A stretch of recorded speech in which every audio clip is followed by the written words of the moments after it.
ಹೊಸ ಜಾತಿ ಜನಗಣತಿ ಸಮೀಕ್ಷೆಯಿಂದ ರಾಜ್ಯ ರಾಜಕಾರಣದ ದಿಕ್ಕೇ ಬದಲಾಗುತ್ತಾ ಅನ್ನೋ ಪ್ರಶ್ನೆ ಎದ್ದಿದೆ. ಸಮೀಕ್ಷೆ ವರದಿಯಲ್ಲಿ ಯಾವ ಸಮುದಾಯದ ಜನಸಂಖ್ಯೆ ಎಷ್ಟು ಬರುತ್ತೋ ಅಂತ ಘಟಾನುಘಟಿ ನಾಯಕರು ಎದುರು ನೋಡ್ತಿದ್ದಾರೆ. ಇನ್ನು ಸಿಎಂ ಬದಲಾವಣೆ ಭವಿಷ್ಯವು ಹೊಸ ಸಮೀಕ್ಷೆಯ ಮೇಲೆಯೇ ನಿಂತಿದೆ. ಈ ಕುರಿತ ಒಂದು ಡೀಟೇಲ್ಡ್ ರಿಪೋರ್ಟ್ ಇಲ್ಲಿದೆ.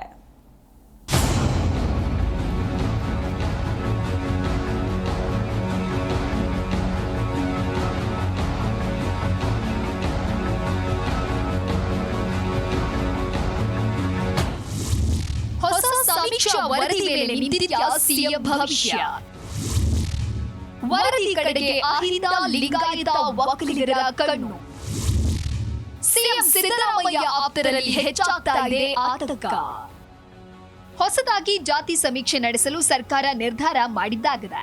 ಕಾಂತರಾಜು ವರದಿಯಲ್ಲಿನ ಅಂಕಿ ಅಂಶಗಳನ್ನ ಪ್ರಬಲ ಸಮುದಾಯಗಳು ಒಪ್ಪಲಿಲ್ಲ. ಈಗ ತಮ್ಮ ಸಮುದಾಯಗಳ ಸರ್ವೆ ಮಾಡಲು ಆಪ್ಗಳು, ಸಂಘಗಳ ಮೂಲಕ ಸಮೀಕ್ಷೆಗೆ ಇಳಿದಿದ್ದಾರೆ. ಹೊಸದಾಗಿ ನಡೆಯಲಿರುವ ಜನಗಣತಿ ಸಮೀಕ್ಷೆ ವರದಿ ಇಡೀ ರಾಜಕಾರಣದ ದಿಕ್ಕನ್ನೇ ಬದಲಿಸೋ ಸಾಧ್ಯತೆ ಇದೆ ಎನ್ನಲಾಗ್ತಾ ಇದೆ. ಇಷ್ಟು ದಿನ ಇದ್ದ ಲೆಕ್ಕಾಚಾರ ಚಿತ್ರಣವೇ ಉಲ್ಟಾ ಆಗಲಿವೆಯಂತೆ. ಹೊಸ ಸಮೀಕ್ಷೆಯಲ್ಲಿ ಅಂಕಿ ಅಂಶ ವ್ಯತ್ಯಾಸವಾದ್ರೆ ಸಿಎಂ ಸಿದ್ದರಾಮಯ್ಯ ಕುರ್ಚಿಗೆ ಕಂಟಕವಾಗಲಿದೆ. ಕಾಂತರಾಜು ವರದಿಯಲ್ಲಿ ಲಿಂಗಾಯತ, ಒಕ್ಕಲಿಗ ಸಮುದಾಯಗಳ ಜನಸಂಖ್ಯೆ ಕಡಿಮೆ ಇತ್ತು.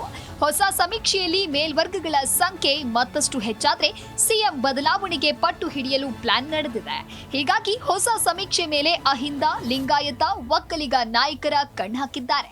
ಸಿದ್ದರಾಮಯ್ಯ ವಿರುದ್ಧ ಸೆಣಸಾಡಲು ಒಕ್ಕಲಿಗರ, ಲಿಂಗಾಯತ ನಾಯಕರು ತಂತ್ರಗಾರಿಕೆ ರೂಪಿಸಿದ್ದಾರೆ ಎನ್ನಲಾಗ್ತಾ ಇದೆ.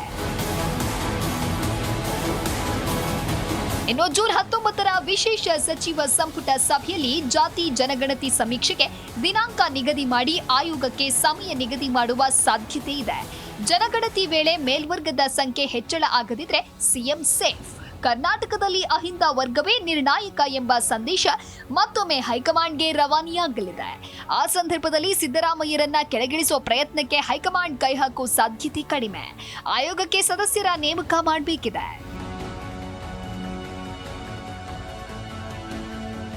ಜಾತಿ ಜನಗಣತಿ ಜಟಾಪಟಿ ನಡುವೆ ಸಿಎಂ ಬದಲಾವಣೆಯ ಬಗ್ಗೆ ಸತೀಶ್ ಜಾರಕಿಹೊಳಿ ಸ್ಫೋಟಕ ಮಾಹಿತಿ ಬಿಚ್ಚಿಟ್ಟಿದ್ದಾರೆ. ಬಿಜೆಪಿ ಅವಧಿಯಲ್ಲಿ 3 ಸಿಎಂಗಳಾಗಿದ್ರು. ಹಲವು ಬಾರಿ ಸಂಪುಟ ಪುನರ್ರಚನೆ ಆಗಿತ್ತು ಎನ್ನುವ ಮೂಲಕ ಕಾಂಗ್ರೆಸ್ನಲ್ಲೂ ಅದಕ್ಕೆ ಅವಕಾಶ ಇದೆ ಎನ್ನುವ ಸಂದೇಶ ನೀಡಿದ್ರು.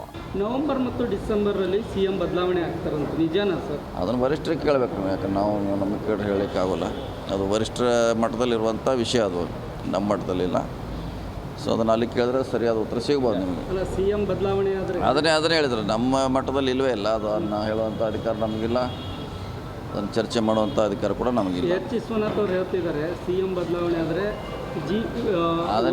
ಅದೇ ಹೇಳಿದ್ರು ನಿಮ್ಗೆ ಉತ್ತರಕ್ಕೆ, ಪ್ರಶ್ನೆಗೆ ಅದೇ ಉತ್ತರ. ನಮ್ಮ ಮಟ್ಟದಲ್ಲಿ ಅದಕ್ಕೆ ಉತ್ತರ ಸಿಗೋಲ್ಲ ನಿಮಗೆ. ಅದು ಹೈಕಮಾಂಡ್ ಕೊಡುವಂಥ ವಿಚಾರ.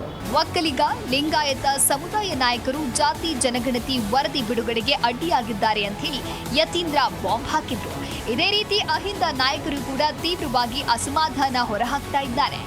ಒಲ್ಲದ ಮನಸ್ಸಿನಿಂದಲೇ ಹೊಸ ಸಮೀಕ್ಷೆಗೆ ಒಪ್ಪಿದ್ದಾರೆ. ಆದರೆ ಸಂದರ್ಭ ಬಂದ್ರೆ ಅಸಮಾಧಾನ ಸ್ಫೋಟ guarantee. Rajappa Suttur, political bureau, Zee Kannada news.